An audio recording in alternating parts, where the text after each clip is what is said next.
AFTV Lee, what can I say? Again, it's so disappointing. I don't think any of us who were sat there, as that second half was playing out, thought we were going to lose the game. We were kind of on top. And we weren't really under a lot of threat. But again, just one moment of players switching off, bang, goal. You can't do that with quality players. Same with the first one, just not good enough. Listen, two poor sides. The difference between the two teams today is that they defended better than us. Simple as that. It's as simple as that. We gift wrapped them a goal. Absolutely gift wrapped them a goal after scoring a wonder goal ourselves. And then for the second goal, have a look at it. One long ball. Mustafi doesn't get tight enough, nor does Louise. Lets Harry Kane, who by all accounts isn't a bad player, just the freedom to run in, from a 30-yard ball. It's poor defending. So from them two being like that, we can see the corner, and then from the corner, one of our littlest men is on there, and they scored a goal. I'm going to say this today. It pains me to say it. Mourinho got one over us. He put Sanchez on the right-hand side of the defence, blocked up Aubameyang that way, and put Sissoko in front of it. And we just didn't get enough supply when Aubameyang, when he did get the chance, he had two chances. He had one, he hit the bar. He had the other one, Lloris pulled off a wonder save. I don't know, man. I don't know if this is I'm not going to go with the master technician thing today. I'm going with poor defending by Arsenal. Because we can make anybody look like a master tactician. We really can. I think I could manage a team, and Arsenal somehow would manage to make me look like a master tactician because they can't defend. What annoys me about today is that I think from points of the view we play quite well. We've gone to Tottenham and probably dominated them to a certain degree, not outclassing them or anything like that, dominated possession. But ultimately, we're let down by our defending, and we've been saying it for long enough now. Now, people I've heard on Twitter come on the thing. Mustafi has improved, and he's done this. Kolasinac has improved. Arteta has improved them. One thing that Spurs have got is a decent front three.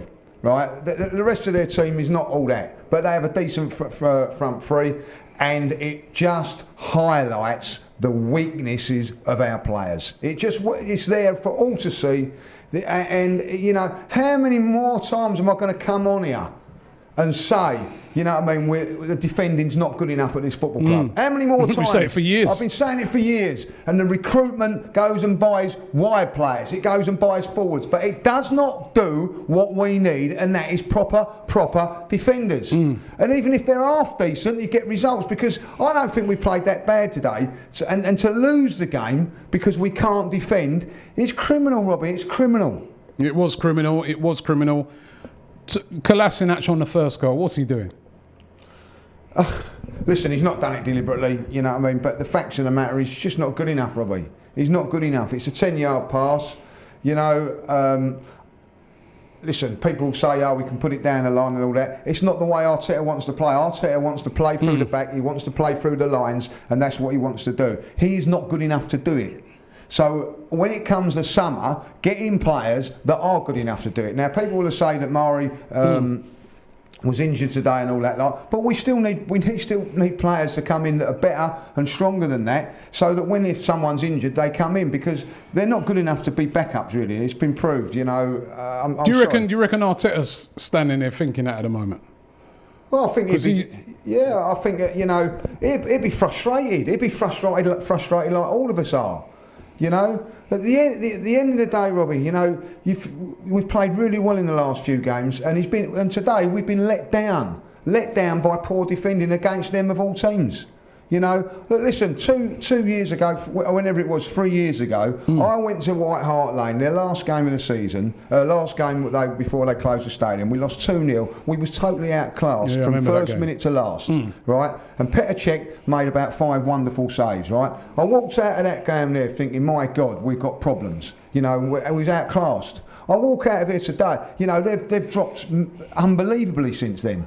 They're not the same team by a long, long way. And so today we've gone there, we're in with a chance. They've been absolutely poor in the last few games, and a lack of poor finishing. and shoddy defending has left me frustrated, and Tottenham fans, you know what I mean, like good luck to them. They've beaten us, right? They weren't saying that 4 or 5 hours ago. They weren't interested. Getting on my phone. I'm not interested about this game. I'm not, you're going to beat us and all that. 3 or 4 nil, you're going to beat us. All of a sudden, they're on my phone again. Yeah. They're on my phone. All of a sudden, they're interested. And the reason they're interested is because we bloody defend like that. And I'm sorry, Robbie, until we get that sorted out, these results are going to happen. Why did we lose to Brighton? Defending. Last minute defending. So why these results are always going to happen? Since the lockdown's come in now, that's 3 defeats, right, and 1 draw. And all of them have been poor defending. All of them. So it's all been the same. It's all been the same. So don't delusion yourselves and all the Arsenal fans saying everything's all hunky-dory and it's right, because it's not. Until they sort out that defence, 4 or 5 defeats in 6 or 7 games is going to continue to happen, and we're going to be where we are in the table. Now, people keep saying, we can't afford to be out of Europe. We can't afford to do this. We're going to be out of Europe. We're going to be out of Europe because we've not invested in the right areas for the team. I feel sorry for Mikel Arteta today. You know what I mean? Like, yes, Arteta. Yes, Mourinho's set up a team today to beat Arsenal and change his tactics and all that. Fair play to him. But ultimately, we've got the goal. We're popping the ball around nice and freely, and then we've made mistakes. So he must be sitting there thinking to himself, how frustrated I can be. Now, I'm afraid that Mikel Arteta goes into the board and said, what are you going to give me? And if they're going to, and they're handing out contracts to Mustafi and David Luiz and all that, then he's in trouble. David Luiz today. Listen, I'm not his biggest fan, but if he's going to play in a back three, it's going to work for him in a back three. He's got to have 2 class defenders around him, and he hasn't got that. So he's being exposed. When he's on the ball, he's pretty good, but look at that goal. Would have Van Dijk got back there and defended it? I don't know. Song's quick. At the end of the day, you have to give credit to Spurs as well. They've had 3 chances. Have they had today? Yep. 3 or 4. They took 2 of them. And I'm going to say Martinez was brilliant today in goal again. So was Lloris. I'm just disappointed because, we should be talking about how bloody good Danny Ceballos was today. He was absolutely outstanding in that midfield. But again, we can't talk about our top players because of the clowns at the back.